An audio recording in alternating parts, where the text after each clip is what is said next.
Hi sa inyong tanan guys. Kumusta man mo? Maayong adlaw sa inyong tanan.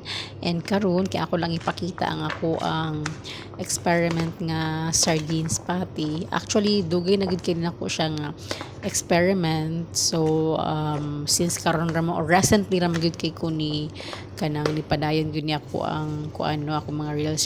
So ako lang ipakita ninyo. So mao ni siya ang mga ingredients. Nag-add ko din ng carrots ka o kay sa carrots. So na siya bell pepper nga green na yellow and the red one, and then nag-add ko din na og onion, and then nag-add po ko din na og powder nga ko siya garlic powder, then din nag-add po ko din og kaning isa lang siya ka itlog.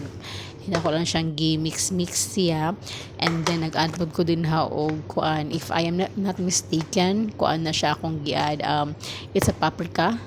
Gamay lang siya, so additional lasa lang gid siya, so optional lang na siya kung wala kita sa to ang kitchen, so okay rag wala na. And then nag-add ako din na sa sardinas, and honestly mao gid akong pinaka favorite nga sardinas ever since. So 555 favorite gid na ako sa una pa, and nag-add ko din nagtulog gid na siya. Then wala na nako gilabay ang sabaw, kay ang sabaw ana maka-add man na siya og lasa na lang ko na siya timpla.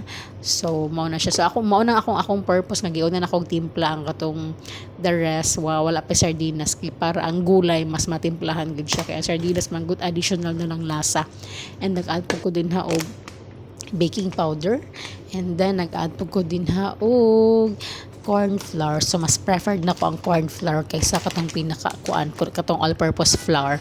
Mas ganahan jud ko ana, and then ako lang siya kayo-kayon hangtod nga ma-well combine na ihang lasa. So mauna na siya man na ang resulta, and then ready to prito version, moment, session, whatever, chuchu. So ready na siya, okay na ang lasa.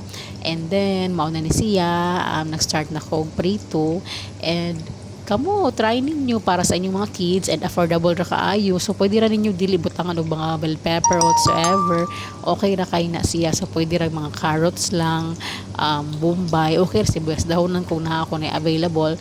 And then depende na din sa inyong kuan lasa ang inyong himuon nga pangtimpla. So okay ra na kung walay kanang paprika whatsoever. So pwede ra salt, pwede ra unsa available nga pangtimpla ninyo sa inyong kitchen.